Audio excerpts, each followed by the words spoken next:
I was going to give one more. I would say, can you please turn in your 83B elections timely? This is one thing that happens with founders who, receive vesting shares, as you should for one, through Clerky or Stripe Atlas. There's a 30-day window to turn in those 83B elections. If you don't, we have to do a synthetic 83B. It's more cost when it's really just so easy to walk to the post office and just stamp that thing and put it on in. So those would be my top three. I'm totally nerding out here on all the jargon. I just love it. I know it's good. So Yeah. I want to ask a question. So you kind of gave the legal perspective, what you learned, kind of looking back in hindsight. Shift a little bit to the mindset. What does a heart of a great startup founder look like? What are those personality qualities? What are those qualities of resilience, tenacity, patience, leadership, vulnerability? What stand out to you? The ability to execute, I think, is going to be the one that I would say is the strongest predictor of success. I think we have a lot of founders who are dreamers, who have a great idea but have no understanding of how to execute to make that profitable, nonetheless revenue positive. And so figuring out the business plan of okay, so you have a great piece of technology or a great SaaS or a great PaaS. How do you go to market? How do you make sure that when that venture firm invests in you, the market is, your share of the market is big enough to make you attractive for that, and that you've carefully thought out your business model. We have a lot of startups who come to us with that kind of half-baked. They're like, the technology is amazing. And I'm like, okay, so how are we selling this? How is your subscription model going to work? How are you going to get to the 500 to $1 million ARR in order to justify a serious Series seed, or the 3 to 4 million ARR to justify a really healthy 10 million plus Series A? We need these numbers. We need these partnerships in place. We need that deployment. How are you going to do that?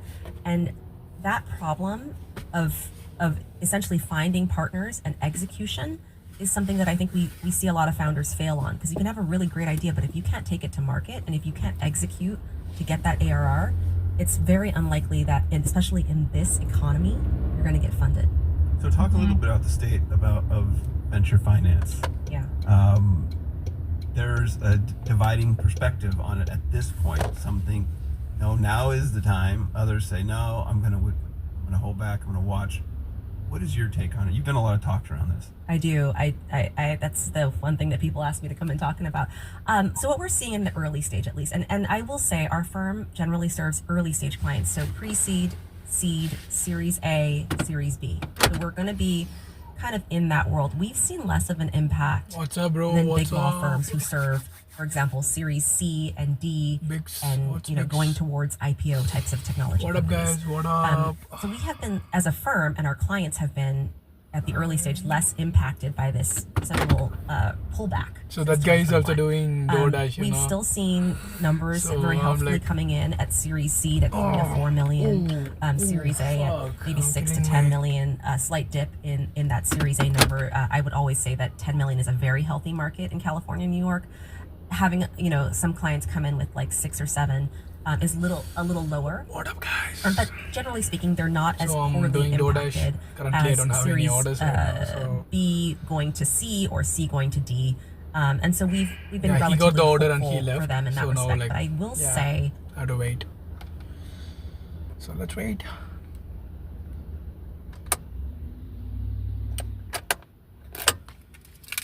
Whew.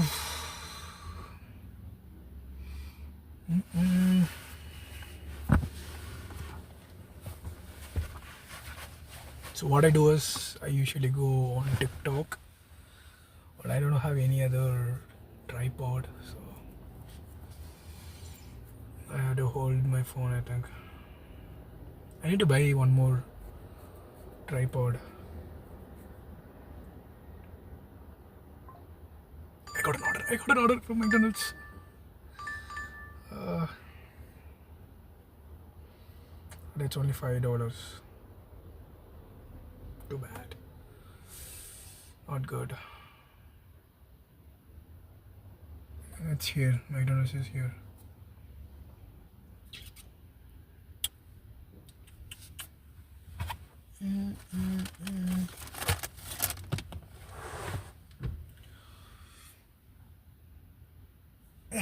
What up, guys? What up? What everyone is doing? Only my teeth is visible, right? It's getting dark. It's only like 7 p.m. and like no sunlight. I think there's a guy behind me. He's also doing DoorDash. So like we coming here and like one guy is going, another guy coming, like he's getting orders. It was nice, you know. It's good. So I'm gonna pick my order from McDonald's. So see you guys in 2 minutes. Or I can wait. McDonald's, you know, McDonald's are like very slow. I don't think they would get it ready. And the pickup time is like I still have like 4 more minutes before pickup. Okay, I'll be back in 2 minutes, guys. I think the live will cut, but it'll continue again after I come back. So okay, give me 2 minutes. I'll be back.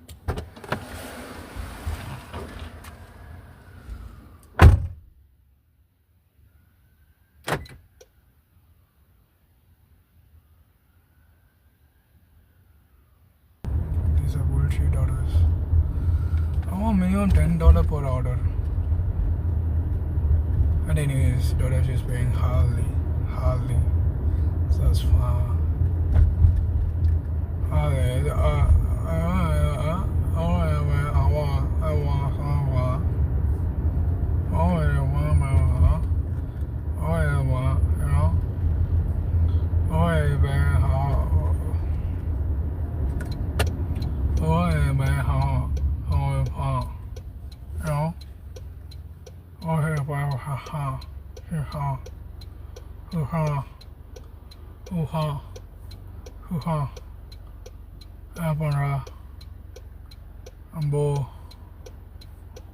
I'm bored. Oh, I have been horrified.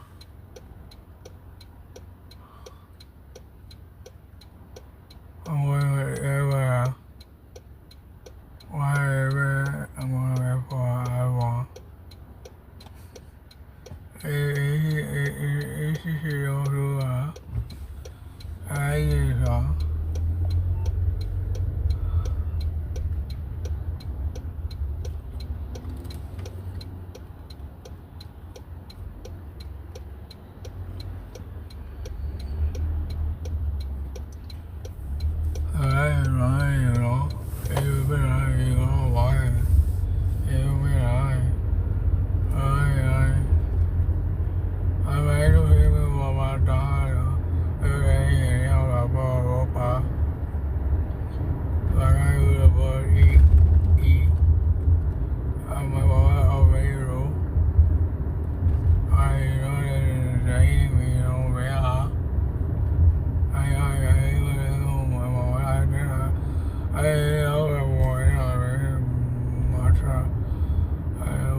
do think that if money is going out at the Series Seed or Series A level, you're seeing this be repeat founders who have already exited something else or starting something new, and they're asking their insider VCs who already funded their last company to reinvest in this one, or invest in this one for a first round at 4 million or 5 million, right?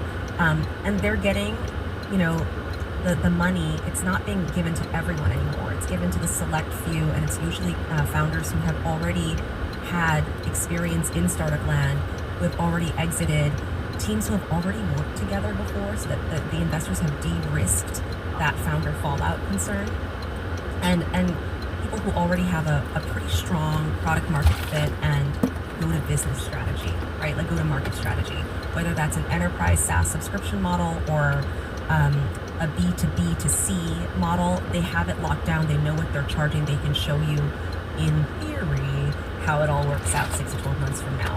I say in theory because that always changes, but they do have thought there. And that is who I think is getting funding right now at the early stage in this climate. It's not just everyone. And I will say that with a caveat, because it was, I think last year, $1 in $4 that went to AI companies, especially AI SaaS companies, and we saw a lot of movement in that direction. I still think we still have a little bit of momentum from that, but I'm seeing more cautious investing in AI right now. So I have a question. This may go off on the weeds, but and by the way, those of you who are listening to this on the radio, I suggest you go back on the podcast and re-listen to what Lindsay just said. That was golden in terms of what to look for. But okay, so what I hear you saying is that having access to capital is really depending on your network and previous success that lies on your team. However, you have over here, which we talked about earlier, you have these women founders who are getting in the game for the first time. How do we bring that closer together? It is such a problem in Silicon Valley, because when you are looking at repeat founders, the fact of the matter statistically is they are going to be men. They're going to be usually white, South Asian, or East Asian men, at least in San Francisco Bay Area, Silicon Valley. And they're getting, they're repeat founders. So of course they're going to get, the funding. And what's really hard for women founders, aside from the fact that the stats are 1.7 to 1.9%, is that they are not necessarily repeat founders. And my female founders, as a women-owned firm, you would think that we would have a lot of female founders. On my docket, I maybe have 5 active female technology founders. Every other client of mine is a male or a mixed gender team. And it is really hard for solo female founders who have not already had an exit, in terms of both, pitching to VCs who will take calls with them who are not, or especially if they're not insiders or there's not a Nepo baby situation. It's really hard. And I try my best to connect them with the VCs that we have on our docket that have funded our other clients. We've got a list of maybe 40 to 60 in LA, San Diego, San Francisco, and Seattle that we have across our lawyer network from our firm, and we definitely do blast their decks and give as much introductions as possible. If there is a warm introduction requested by the VC, we try as hard as we can. But the stats are the stats, and it's still really disheartening to watch. So from a creative, you won't see anything. It's all. How can I explain? So if you are listening to these kind of podcasts, you won't change overnight. Okay, you won't be entrepreneur overnight. It's a process. The more you listen, the more you know.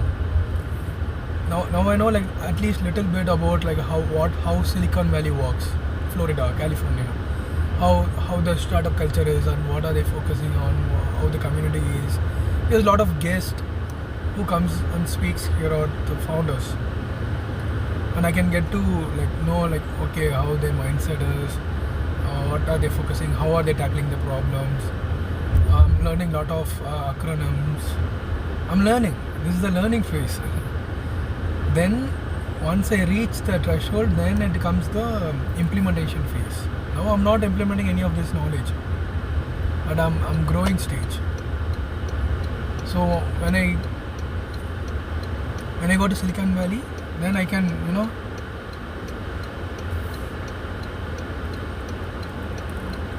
relate to it. Okay, these are the things we already know. Okay, this is how it is.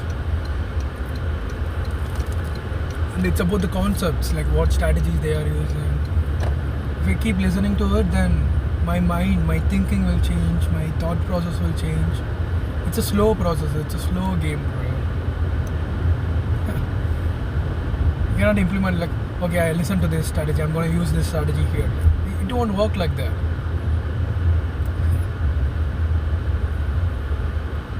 But like if you listen to it, then it will help in shaping your thoughts, in shaping your thinking, and it will have an impact, but it will take time to make those changes. Like what would you creatively? I'm learning about a lot of to startups. make the leap? We have the step.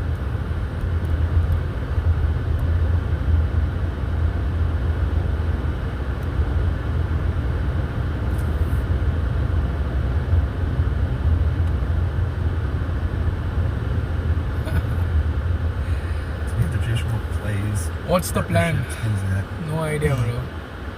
I don't know. What would be the But I have risk hope for somebody to take something to will maybe happen. close that gap? I don't know. Maybe that's not even a good question, but I really think it's going to have to come from Even if I have more a plan, women it won't or work. GPs in So, funds. I do think just- that as the venture industry matures, and the legal industry, by the way, has the same problem. If you look at women in law firms over 1,000 people, the chances of you making partner, or as a woman, as a white woman, is a certain number. I think in 2016 when I left to start my own firm, it was like 5%, and it's like 3.5% if you were an Asian woman.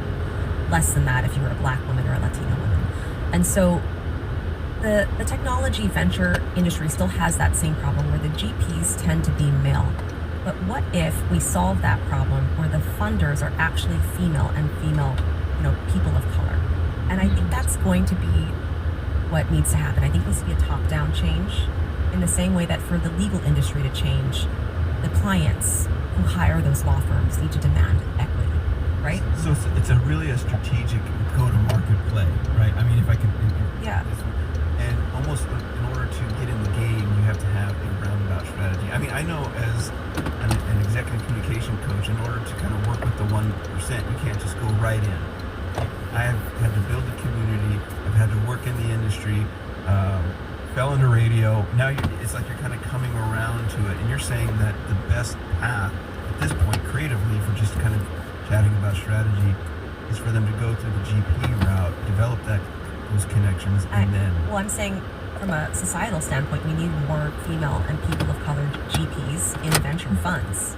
That's going to change because women are more likely to invest in other I women. genuinely want to see Right? you become And so successful. there's that That's why issue. I There's also an just issue like of we need more women who are in, and I'm guilty It's of a this because I did not do this, long, in long high school path, and bro. in college who are entering into STEM. I will be successful, Right? I know Science, that. technology, engineering, math.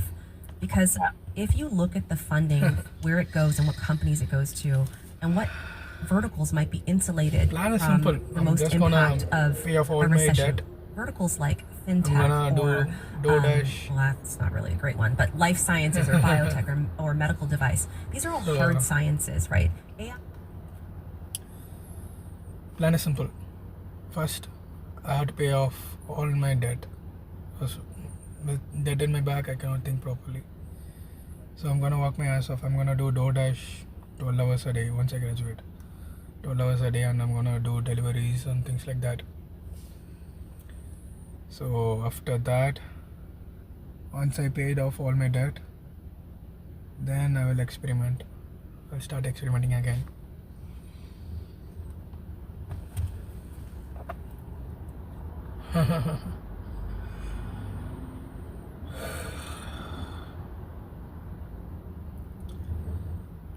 I'm not getting any orders.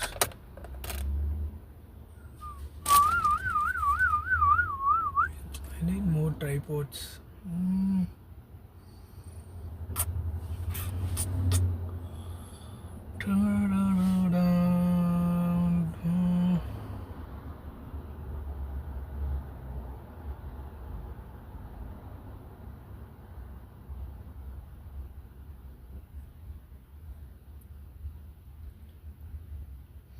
No one is watching here. Maybe I should. Our friends at Apple are releasing the Chat. Yeah, I'm gonna cut my live and I'm gonna join my live on TikTok. Yes, TikTok is fun. Cycle club. Okay, they have a club and they're like, oh, fuck. I think they are leaving.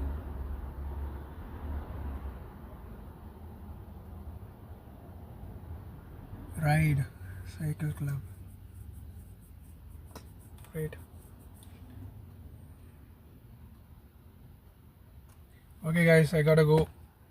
Thanks for joining, and I'm gonna go live on my TikTok. So if you wanna continue watching my live, you can join me on TikTok. It's Susan in Vancouver. Susan_IN_Vancouver. So yeah. Sayonara. See ya.